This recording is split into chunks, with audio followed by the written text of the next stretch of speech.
قرآنی صورتوں کی مختصر اردو تفسیر شہناز کیسر کے ساتھ اس رمضان صرف باب الایمان پر۔ السلام علیکم رحمۃ اللہ وبرکاتہ۔ چلیے اب ہم سورہ فاتر شروع کرتے ہیں۔ اعوذ باللہ من الشیطان الرجیم، بسم اللہ الرحمن الرحیم، رب اشرح لی صدری ویسر لی امری واحلل عقدۃ من لسانی یفقہوا قولی، ربی زدنی علما، اللہم فقہنا فی الدین، اللہم فقہنا فی الدین، اللہم فقہنا فی الدین۔ تعریف سب اللہ کے لیے ہے جو آسمانوں اور زمین کا بنانے والا اور فرشتوں کو پیغامبر بنانے والا اور فرشتوں کو ان کے فرائض کے مطابق، ان کی ڈیوٹیز کے مطابق ان کو دنیا کی طرف بھیجنے والا ہے۔ اللہ تعالیٰ ہر چیز پر قادر ہے اور فرشتے ہی دراصل دنیا اور اس کے درمیان پیغام رسانی کا کام کرتے ہیں۔ ایسے فرشتے جن کے 2 3 اور 4 بازو ہیں اور وہ اپنی مخلوق جیسی چاہتا ہے، جس شکل میں چاہتا ہے، جس ساخت میں چاہتا ہے، وہ اس کو بناتا بھی ہے اور اس میں اضافہ بھی کرتا جاتا ہے۔ یقیناً اللہ تعالیٰ ہر چیز پر قادر ہے۔ اللہ جس رحمت کا دروازہ بھی لوگوں کے لیے کھول دے اسے کوئی روکنے والا نہیں، اور جسے وہ بند کر دے اسے اللہ کے بعد کوئی دوسرا کھولنے والا بھی نہیں۔ وہ زبردست حکیم اور دانا ہے۔ لوگوں، تم پر اللہ کے جو احسانات ہیں انہیں یاد رکھو۔ ہماری زندگیوں پر اگر دیکھا جائے تو اللہ کے بہت سے احسانات ہیں اور وہ ہم سب کو یاد رکھنے چاہیے۔ ہمارا اس دنیا میں موجود ہونا ہی اور سب سے بڑی بات مسلمان ہونا ہی سب سے بڑا احسان ہے۔ کیا اللہ کے سوا کوئی اور خالق بھی ہے جو تمہیں زمین اور آسمان سے رزق دیتا ہو؟ کوئی معبود اس کے سوا نہیں، تو آخر تم کہاں سے دھوکہ کھاتے ہو؟ اب اگر اے نبی یہ لوگ تمہیں جھٹلاتے ہیں تو یہ کوئی نئی بات نہیں ہے، تم سے پہلے بھی بہت سے رسول جھٹلائے جا چکے ہیں اور سارے معاملات آخرکار اللہ ہی کی طرف رجوع ہونے والے ہیں۔ آپ صلی اللہ علیہ وسلم کو تسلی دی جا رہی ہے کہ آپ اس بات سے بالکل مت پریشان ہو۔ یہ تو لوگوں کا ایک طریقہ ہے کہ وہ ہمیشہ جب بھی کبھی حق کا پیغام آیا یا حق کی طرف سے کوئی بات، اللہ کی طرف سے کوئی بات آئی، انہوں نے ہمیشہ اسی طرح کا تاثر دیا۔ لوگوں، اللہ کا وعدہ یہ حقیقت ہے اور بالکل برحق ہے، لہذا دنیا کی زندگی تمہیں دھوکے میں نہ ڈالے اور نہ وہ بڑا دھوکے باز یعنی شیطان تمہیں اللہ کے بارے میں دھوکہ دینے پائے۔ در حقیقت شیطان تمہارا کھلا دشمن ہے، اس لیے تم بھی اسے اپنا دشمن ہی سمجھو۔ وہ تو اپنے پیرووں کو اپنی راہ پر اس لیے بلاتا ہے کہ وہ دوزخ میں جائیں اور دوزخیوں میں شامل ہو جائیں۔ جو لوگ کفر کریں گے ان کے لیے سخت عذاب ہے، جو ایمان لائیں گے نیک عمل کریں گے ان کے لیے بہت مغفرت اور بہت بڑا اجر ہے۔ ظاہر ہے کہ اگر اللہ نے تو ہمیں پہلے دن ہی بتا دیا کہ شیطان ہمارا دشمن ہے، اب اگر ہم اس کے راستے پر چل کے اپنی راہ کو کھوٹا کرتے ہیں تو اس میں ہماری اپنی ہی غلطی ہے۔ بھلا کچھ ٹھکانہ ہے اس شخص کی گمراہی کا جس کے لیے اس کا برا عمل خوشنما بنا دیا گیا ہو اور وہ اسے اچھا سمجھتا ہو؟ بڑی بدنصیبی ہے انسان کی کہ شیطان اسے ہر برا عمل اس طرح مزین کر کے اس کے سامنے لاتا ہے کہ وہ خوشی سے پھولے نہیں سماتا اور وہ یہ بھی نہیں سمجھتا کہ اس عمل کے نتائج اسے کیا بھگتنے ہیں۔ وہ بڑا خوش ہو کے خوشی سے پھولے نہیں سماتا اور مزید اس میں آگے سے آگے بڑھتا ہی جاتا ہے۔ حقیقت یہ ہے کہ اللہ جسے چاہتا ہے گمراہی میں ڈال دیتا ہے۔ اسی کو گمراہی کہتے ہیں کہ انسان اپنے گناہوں پر بجائے شرمندہ ہونے کے، بجائے دکھی ہونے کے، بلکہ اور خوشی سے پھول کے کپا ہوتا جائے۔ یہ گمراہی ہے اللہ کی طرف سے، اور پھر وہ جسے چاہتا ہے اسے راہ راست بھی دکھا دیتا ہے۔ راہ راست بھی وہ اسی کو دکھاتا ہے جس کے دل میں اس کی خواہش کو پاتا ہے کہ اس کو اگر اللہ کو یہ پتہ چلے یا اس کو یہ احساس ہو جائے کہ یہ بندہ صراط مستقیم پر چلنا چاہتا ہے تو پھر اللہ تعالیٰ اس کا ہاتھ تھام لیتا ہے۔ اے نبی، خواہ مخواہ تمہاری جان ان لوگوں کے خاطر افسوس اور غم میں نہ گھولے۔ جو کچھ یہ کر رہے ہیں اللہ اس کو خوب جانتا ہے۔ وہ اللہ ہی تو ہے جو ہواؤں کو بھیجتا ہے، پھر وہ بادل اٹھاتی ہیں، پھر ہم اسے ایک اجاڑ جنگل علاقے میں لے جاتے ہیں، پھر اس کے ذریعے سے ایسی زمین کو جلا اٹھتے ہیں جو مری پڑی تھی۔ مرے ہوئے انسانوں کا جیتنا بھی اسی طرح ہوگا۔ دیکھیے کبھی کبھی بارش اس طرح ہوتی ہے کہ جیسے سوکھی زمین بالکل، لیکن جیسے ہی پانی پڑتا ہے کس طرح زندہ ہو جاتی ہے اور پھر نئے سرے سے اس میں ایک جان پڑ جاتی ہے۔ تو یہ بالکل اسی طرح ہمارا بھی اٹھنا اسی طرح ممکن ہے۔ سب سے پہلا سوال تو یہ ہے کہ انسانی عقل کو آپ کیا کہیے کہ سیدھی سی بات ہے کہ سمجھ میں نہیں آتی کہ جس نے ہمیں پہلی دفعہ بنایا اور جس نے ہماری زندگی کو شروع کیا اس کو دوسری دفعہ زندگی دینا کیا مشکل ہے. سوال یہ پیدا ہوتا ہے کہ اتنے جو آج دنیا میں اتنے بڑے بڑے عقل مند لوگ بڑے موجود ہیں، لیکن ایک یہ چھوٹی سی بات ان کی سمجھ میں نہیں آتی. لیکن یہ بھی ایک دراصل اللہ ہی کی طرف سے گمراہی ہے. جو کوئی عزت چاہتا ہو اسے معلوم ہونا چاہیے کہ عزت تو ساری کی ساری اللہ کے لیے ہے. اس کے ہاں جو چیز اوپر چڑھتی ہے وہ صرف پاکیزہ قول ہے اور عمل صالح اس کو اوپر چڑھاتا ہے. اور رہے وہ لوگ جو بیہودہ چال بازیاں کرتے ہیں ان کے لیے سخت عذاب ہے، ان کا مکر تو خود ہی غارت ہونے والا ہے. اللہ نے تم کو مٹی سے پیدا کیا، پھر نطفے سے، پھر تمہارے جوڑے بنا دیے، یعنی مرد اور عورت. کوئی عورت حاملہ نہیں ہوتی نہ بچہ جنتی ہے، مگر یہ سب کچھ اللہ کے علم میں ہوتا ہے. ظاہر ہے زندگی کی ابتدا ہی صرف اللہ کے حکم سے ہوتی ہے. تو جو عورت بھی یا کوئی مادہ یا کوئی جانور کی مادہ یا کوئی درخت کی مادہ جب یہ حاملہ ہوگی تو سب سے پہلے اس کی خبر اللہ کو ہوتی ہے. اور وہی ہے جو یہ سارے کام ظاہر اس کے حساب سے ہی سارے کام ہیں، اور وہ کوئی اس میں نہ تو اس کو مشورہ دے سکتا ہے نہ اسے کسی کی مشورے کی ضرورت ہے، کیونکہ وہ خالق الکل ہے، مالک کل ہے. کوئی عمر پالنے والا عمر نہیں پاتا اور نہ کسی کی عمر میں کچھ کمی ہوتی ہے، مگر یہ سب کچھ ایک کتاب میں لکھا ہوتا ہے. اللہ تعالیٰ نے جب اس دنیا کو بنانے کا ارادہ کیا تو پوری دنیا کی پلاننگ، یعنی پہلے دن سے لے کے آخری دن تک کہ کتنے لوگ آئیں گے، کیا ہوگا، کیا کچھ ہوگا، سب کچھ لکھ کے لوح محفوظ میں رکھ دیا. اس کتاب میں وہ محفوظ ہے. اللہ کے لیے بہت آسان کام ہے. پانی کے دونوں ذخیرے یکساں نہیں، ایک میٹھا اور ایک پیاس بجھانے والا، پینے میں خوشگوار، دوسرا سخت کھاری کہ حلق چھیل ڈالے. مگر تم دونوں سے ہی تر و تازہ گوشت حاصل کرتے ہو.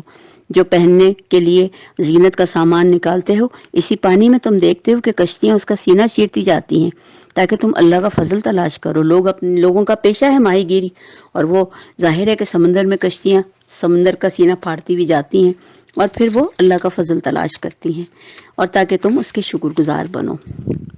وہ دن کے اندر رات اور رات کے اندر دن کو پروتا ہوا لے آتا ہے. چاند اور سورج کو اس نے مسخر کر رکھا ہے. یہ سب کچھ ایک وقت مقرر تک چلے جا رہا ہے. وہی اللہ جس کے یہ سارے کام ہے تمہارا رب ہے. بادشاہی اسی کی ہے. اسے چھوڑ کر تم جس کو بھی پکارتے ہو وہ کسی ایک چیز کے بھی مالک نہیں ہے. انہیں پکارو تو وہ تمہاری دعائیں بھی نہیں سن سکتے، اور سن لے تو تمہیں اس کا جواب بھی نہیں دے سکتے، اور قیامت کے روز وہ تمہارے شرک کا انکار بھی کر دیں گے. حقیقت حال ایسی صحیح خبر جو تمہیں ایک صحیح خبر دینے والے کے علاوہ کوئی نہیں دے سکتا. یعنی آج جن جن بے وقوفیوں میں لوگ شرک، خاص طور پر مشرکین جو مبتلا ہیں، اس کے لیے ان کا انجام بھی بتا دیا گیا ہے کہ کل ان کے ساتھ کیا ہونے والا ہے. اور یہ صرف وہی دے سکتا ہے جس کو یہ ساری چیزوں کی خبر ہو کہ مستقبل میں انسان کے ساتھ، کہ ایسے انسان کے ساتھ کیا ہونے والا ہے جو شرک کرتا ہے. لوگوں تم اللہ ہی کے محتاج ہو، اللہ تو غنی و حمید ہے. ہم محتاج ہیں، ہم اس کے در کے فقیر ہیں. ہمیں تو ہم اس کی وسیلے اور اس کی ضرورت، اس کی پشت پناہی کے بغیر تو ہم ایک قدم بھی نہیں اٹھا سکتے. ہمارے منہ میں ایک دانہ بھی نہیں اڑ کے جا سکتا جب تک اس کا حکم نہ ہو. اللہ کو تو ہماری کسی چیز کی کوئی ضرورت نہیں ہے. وہ ہمیں دیتا ہے، ہم سے لیتا کچھ نہیں ہے. وہ چاہے تو تمہیں بنا کر نئی خلقت تمہاری جگہ لے آئے. ایسا کرنا اللہ کے لیے کچھ دشوار بھی نہیں ہے. کوئی بوجھ اٹھانے والا کسی دوسرے کا بوجھ نہ اٹھائے گا. اگر کوئی لدا ہوا نفس اپنا بوجھ اٹھانے کے لیے پکارے گا تو اس کے بار کا ایک ادنا حصہ بھی اپنا اٹھانے کے لیے کوئی نہیں آئے گا، چاہے وہ قریبی رشتہ داری کیوں نہ ہو، کیونکہ اللہ نے صاف صاف کہہ دیا ہے کہ وَلَا تَزِرُ وَازِرَةٌ وِزْرَ أُخْرَى. ہر ایک کو اپنا اپنا بوجھ خود اٹھانا ہے، اور ہر ایک سے اس کے اپنے اعمال کے متعلق ہی پوچھا جائے گا. کسی دوسرے کے اعمال کا وہ ذمہ دار نہیں ہے. اے نبی، تم صرف انہی لوگوں کو متنبع کر سکتے ہو جو بے دیکھے اپنے رب سے ڈرتے ہیں اور نماز قائم کرتے ہیں. جو شخص پاکیزگی اختیار کرتا ہے وہ اپنی ہی بھلائی کے لیے کرتا ہے. ہم آج جو کچھ بھی کام کریں، جو نیک اعمال کریں، یہ دراصل ہمارے لیے ہی ہے. ہمارے لیے جنت کا راستہ آسان بناتے ہیں، جنت کا حصول آسان بناتے ہیں. ورنہ اللہ کو کیا عبادت کے لیے فرشتوں کی کمی تھی؟ اور درخت، چرند، پرند سارے اس کی عبادت میں مصروف ہیں، اس کی تسبیح میں مصروف ہیں. اسے تو دیکھا جائے تو ہماری طرف سے تو اسے کسی چیز کی بھی ضرورت نہیں ہے، لیکن یہ صرف ہمارے لیے ہے. جو شخص بھی پاکیزگی اختیار کرتا ہے اپنے لیے کرتا ہے، پلٹنا تو سب کو اللہ کی طرف ہے۔ اندھا اور آنکھوں والا برابر نہیں ہوتے، نہ تاریکی اور روشنیاں یکساں ہیں، نہ ٹھنڈی چھاؤں اور دھوپ کی تپش ایک جیسی ہے، نہ زندے اور مردے ایک جیسے ہیں۔ اللہ جسے چاہتا ہے سنواتا ہے، اور اللہ جسے چاہتا ہے، جس کے کانوں میں اگر جیسے سمجھیے کہ ایک طرح سے کچھ ایسا مطلب اللہ تعالیٰ کی طرف سے کچھ ایسا سلسلہ ہوتا ہے کہ بات سامنے ہو رہی ہوتی ہے لیکن سننے والے کے دل پہ کوئی اثر نہیں کرتی۔ اور مگر اے نبی، تم ان لوگوں کو نہیں سنا سکتے جو قبروں میں مدفون ہیں، تم تو بس ایک خبردار کرنے والے ہو۔ ہم نے تم کو حق کے ساتھ بھیجا ہے، بشارت دینے والا بنا کر اور ڈرانے والا بنا کر، اور کوئی امت ایسی نہیں گزری ہے جس میں کوئی متنبع کرنے والا نہ آیا ہو۔ اب اگر یہ لوگ تمہیں جھٹلاتے ہیں تو ان سے پہلے گزرے ہوئے لوگوں کو بھی بہت جھٹلا چکے ہیں۔ ان کے پاس ان کے رسول کھلے دلائل، صحیفے، روشن ہدایت دینے والی کتاب لے کر آئے تھے، پھر جن لوگوں نے نہ مانا میں نے ان کو پکڑ لیا، اور دیکھ لو میری سزا کیسی سخت تھی۔ اللہ کی کسی بات کی نافرمانی اگر ہم کریں گے نا تو اس بات کے لیے بالکل تیار رہیں کہ کسی وقت بھی ہماری پوچھ ہو سکتی ہے۔ کیا تم دیکھتے نہیں ہو کہ اللہ آسمان سے پانی برساتا ہے، پھر اس کے ذریعے سے طرح طرح کے پھل نکال لاتے ہیں، جن کے ذریعے مختلف ہوتے ہیں، جن کے رنگ مختلف ہوتے ہیں، جن کے ذریعے یعنی ان کی پیدائش کے ذریعے بھی بڑے مختلف ہوتے ہیں، پر بیج بھی مختلف ہوتے ہیں، لیکن اس کے باوجود آپ دیکھیے ایک ہی زمین سے، ایک ہی پانی سے کتنے مختلف پھل نکلتے ہیں، کتنے مختلف پھول نکلتے ہیں، کتنے مختلف پہاڑ اللہ نے بنائے ہوئے ہیں جن میں سفید اور سرخ اور گہری سیاہ دھاریاں بھی پائی جاتی ہیں، اور سب چیزوں الگ الگ مختلف انواع و اقسام کی چیزیں۔ اسی طرح انسانوں اور جانوروں مویشیوں کے رنگ بھی مختلف ہیں۔ حقیقت یہ ہے کہ اللہ کے بندوں میں سے صرف علم رکھنے والے لوگ ہی اس سے ڈرتے ہیں۔ بے شک اللہ زبردست اور درگزر کرنے والا اور معاف فرمانے والا ہے۔ جو لوگ اللہ کی کتاب کی تلاوت کرتے ہیں، نماز قائم کرتے ہیں، اور جو کچھ رزق ہم نے انہیں دیا ہے اس میں سے کھلے چھپے خرچ کرتے ہیں، یقیناً وہ ایسی تجارت کے متوقع ہیں جس میں ہرگز خسارہ نہ ہوگا۔ اس تجارت میں انہوں نے اپنا سر اسی لیے کھپایا ہے تاکہ اللہ ان کے اجر پورے کے پورے ان کو دے دے، اور ان کو پھر مزید اپنے فضل سے، اپنے اجر سے ان کو عطا فرمائے۔ بے شک اللہ بخشنے والا اور قدردان ہے۔ اللہ ہماری ہر چھوٹی سی چھوٹی کوشش کا بھی قدردان ہے، اور وہ ہر چھوٹی سی چھوٹی ہماری حرکت کو نوٹ بھی کر رہا ہے اور جانتا بھی ہے۔ اے نبی، جو کتاب ہم نے تمہاری طرف وحی کے ذریعے سے بھیجی ہے وہی حق ہے، تصدیق کرتی ہوئی آئی ہے ان کتابوں کی جو اس سے پہلے آئی تھی۔ بے شک اللہ تعالیٰ اپنے بندوں کے حال سے باخبر ہے اور ہر چیز پر نگاہ رکھنے والا ہے۔ پھر ہم نے تمہیں اس کتاب کا وارث بنا دیا ان لوگوں کو جنہیں ہم نے اس وراثت کے لیے اپنے بندوں میں سے چن لیا۔ اب کوئی ان میں سے اپنے نفس پر ظلم کرنے والا ہے، اور کوئی بیچ کے راستے پر ہے، اور کوئی اللہ کے اذن سے نیکیوں میں سبقت کرنے والا ہے۔ یہی بہت بڑا فضل ہے۔ ہمیشہ رہنے والی جنتیں ہیں جن میں یہ لوگ داخل ہوں گے، وہاں انہیں سونے کے کنگنوں موتیوں سے آراستہ کیا جائے گا، وہاں ان کا لباس ریشم کا ہوگا، اور وہ کہیں گے کہ شکر ہے اس خدا کا جس نے ہم سے غم کو دور کر دیا۔ یقیناً ہمارا رب معاف کرنے والا اور قدر فرمانے والا ہے، جس نے ہمیں اپنے فضل سے عبد قیام کی جگہ ٹھہرا دیا۔ اب یہاں نہ ہمیں کوئی مشقت پیش آتی ہے، نہ تھکان لاحق ہوتی ہے۔ یاد رکھیں نیکی کرنے کے لیے جس یعنی اذن کی ضرورت ہوتی ہے اور جس شوق کی ضرورت ہوتی ہے وہ بھی اللہ ہی کی طرف سے عطا ہوتا ہے، مگر اس میں سب سے پہلی چیز ہمارا اس کی طرف بڑھنا ہوتا ہے۔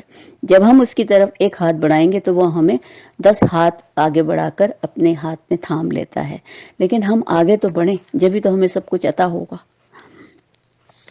اور جنت میں جانے کے لیے بھی، جب جنت میں جانے کے بعد بھی ہم لوگوں اس وقت بھی اللہ کے شکر گزار ہوں گے کہ اللہ ہی کے رحمت کی وجہ سے ہم نے یہ نیک کام بھی کیے، ورنہ کیا تھا کہ ہم بھی گمراہی میں پڑ جاتے۔ اللہ ہم لوگوں کو توفیق دے کہ ہم اپنے لیے جنت کو پا بھی سکیں اور اللہ کی رضا کو پا سکیں۔ جس کو اللہ کی رضا مل گئی اس کو جنت تو خود بخود ہی مل جائے گی۔ جن لوگوں نے کفر کیا ہے ان کے لیے جہنم کی آگ ہے، نہ ان کا قصہ پاک کر دیا جائے گا کہ مر جائیں، نہ ان کے لیے جہنم کے عذاب میں کوئی کمی کی جائے گی۔ اسی طرح ہم بدلہ دیتے ہیں ہر اس شخص کو جو کفر کرنے والا ہو۔ وہ وہاں چیخ چیخ کر کہیں گے کہ اے ہمارے رب، ہمیں یہاں سے نکال لے تاکہ ہم نیک عمل کریں۔ ان اعمال سے مختلف جو پہلے ہم کرتے رہے، انہیں جواب دیا جائے گا کیا ہم نے تم کو اتنی عمر نہ دی تھی جس میں کوئی سبق لینا چاہتا تو سبق لے سکتا تھا. تمہارے پاس متنبع کرنے والا بھی آ چکا تھا. جب وہ بار بار یہ کہیں گے کہ اللہ ہمیں دوبارہ ایک بار دنیا میں بھیج دے تو اب ہم نیکیوں سے اپنی زندگی گزار کر آئیں گے، تو اللہ پوچھے گا تمہیں پہلے بھی تو زندگی دی تھی، کتاب بھی دی تھی، سمجھانے والا بھی دیا تھا، اور تمہیں راہ راست پر لانے والا بھی بھیجا تھا، ہدایت کرنے والا بھی بھیجا تھا، لیکن تم نے کیا کیا؟ تو اب دوبارہ تمہیں کیسے بھیجا جائے گا؟ وہاں سے تو واپسی ہوئے گی نہیں نا. اب مزہ چکھو، ظالموں کا یہاں کوئی مددگار نہیں. بے شک اللہ آسمانوں اور زمین کی ہر پوشیدہ چیز سے واقف ہے. وہ تو سینے کے چھپے ہوئے راز تک جانتا ہے. وہی تو ہے جس نے تم کو زمین میں خلیفہ بنایا ہے. اب جو کوئی اس میں کفر کرتا ہے تو اس کے کفر کا وبال اسی پر ہے، اور کافروں کو ان کے کفر کے سوا کوئی چیز ترقی نہیں دیتی کہ ان کے رب کا غضب ان پر زیادہ سے زیادہ بھڑکتا ہوا آتا ہے. کافروں کے لیے خسارے میں اضافے کے سبب بنتا ہے، اور اس میں ان کا صرف خسارے میں ہی اضافہ ہوتا ہے. کیونکہ دیکھیے جتنے ہم غلط کام کریں، جتنے اللہ کے راستے سے ہٹ کے کام کریں گے، وہ ہمیں اللہ کے راستے سے جب دور لے جائیں گے تو یقیناً ہمارے لیے جہنم کا راستہ اتنا ہی آسان بنا دیں گے. اور جتنا ہم جنت کے لیے کوشش کریں گے اتنا جنت کا راستہ ہمارے لیے آسان ہے. اللہ نے دونوں راستے بتا دیے، خیر کا بھی اور شر کا بھی، اور کہہ دیا کہ اس کو اپنے دماغ سے استعمال کرو کہ کون سے راستے پر تم آنا چاہتے ہو. اب یہ ہم پر ہے. اے نبی ان سے کہو کبھی تم نے دیکھا بھی ہے اپنے ان شریکوں کو جنہیں تم خدا کو چھوڑ کر پکارتے ہو؟ مجھے بتاؤ انہوں نے زمین میں کیا پیدا کیا ہے، یا آسمانوں میں ان کی کیا شرکت ہے؟ اگر یہ نہیں بتا سکتے تو ان سے پوچھو کیا ہم نے انہیں کوئی تحریر لکھ کر دی ہے کہ جس کی بنا پر یہ اپنے اس شرک کے لیے کوئی صاف سند رکھتے ہوں؟ یعنی جب یہ کہتے ہیں کہ ہم تو اللہ کے لاڈلے ہیں اور ہم جنت میں جائیں گے اور ہمیں تو آگ نہیں چھوئے گی، اس قسم کی باتیں یہ کفار اور مشرکین بھی کیا کرتے ہیں. لیکن اللہ وہی کہتا ہے کہ تم جن کو پوچھتے ہو وہ انہوں نے تمہارے لیے کیا کیا ہے؟ نہ وہ تمہیں ہدایت کی طرف بلاتے ہیں، نہ وہ تمہیں آگ سے بچاتے ہیں، اور نہ ہی تمہیں وہ جنت کا راستہ بتاتے ہیں. وہ تو بالکل خاموش پتھر ہیں. تو وہ تمہاری مدد کیا کریں گے؟ پھر اللہ کہتا ہے کہ کیا میں نے تم سے وعدہ کیا ہے یا تمہیں کوئی تحریر دے دی ہے کہ انشاءاللہ تم کو میں جنت میں ہی بھیجوں گا؟ ایسا وعدہ تو اللہ نے کسی کے بھی ساتھ نہیں کیا. بلکہ یہ ظالم تو محض ایک دوسرے کے فریب میں جھانسے دیے جاتے ہیں.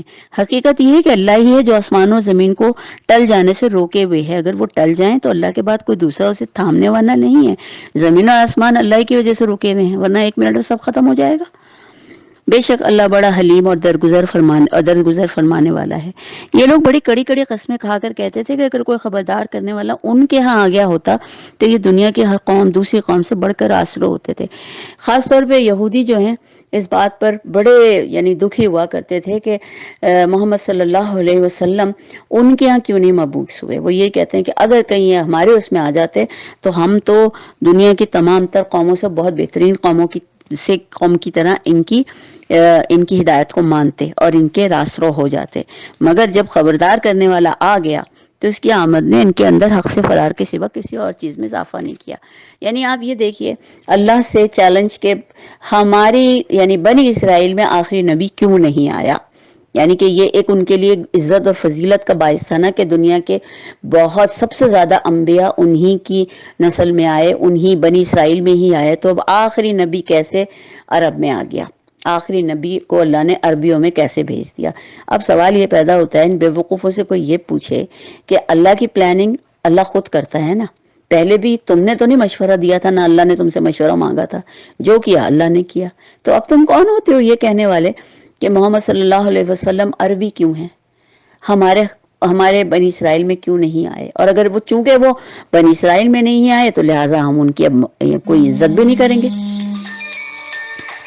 تو لہٰذا اس چیز کے لیے اور وہ اس زمین میں اور زیادہ سرکشی کرنے لگے اور بری چالیں چلنے لگے.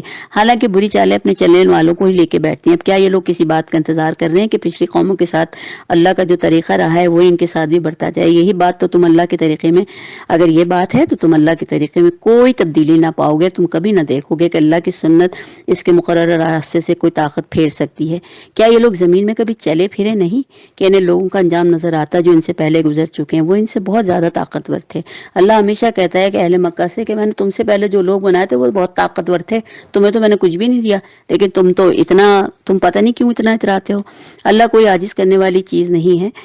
اللہ کو کوئی چیز عاجز نہیں کر سکتی، نہ آسمانوں میں نہ زمین میں، وہ سب کچھ جانتا ہے اور ہر چیز پر قدرت رکھتا ہے۔ اگر وہ کہیں لوگوں کو ان کے کرتوتوں پر پکڑتا تو زمین پر کوئی متنفس کو جیتا نہ چھوڑتا، مگر وہ انہیں ایک مقررہ وقت تک کے لیے مہلت دیتا ہے، اور جب کبھی ان کا وقت آن پورا ہوگا تو اللہ خود اپنے بندوں کو دیکھ لے گا۔ وقت کا صرف انتظار ہے کہ اللہ تعالیٰ خود ہی ان کو فکس کر دے گا۔ چلیے الحمدللہ رب العالمین، سورہ فاتر مکمل ہوئی۔ اللہ تعالیٰ ہمیں اس بات کی توفیق دے کہ ہم اللہ کے تمام طرح احکامات کو سمجھنے اور ان کو اپنانے کی کوشش کریں۔ وآخر دعوانا الحمدللہ رب العالمین۔ السلام علیکم ورحمۃ اللہ وبرکاتہ۔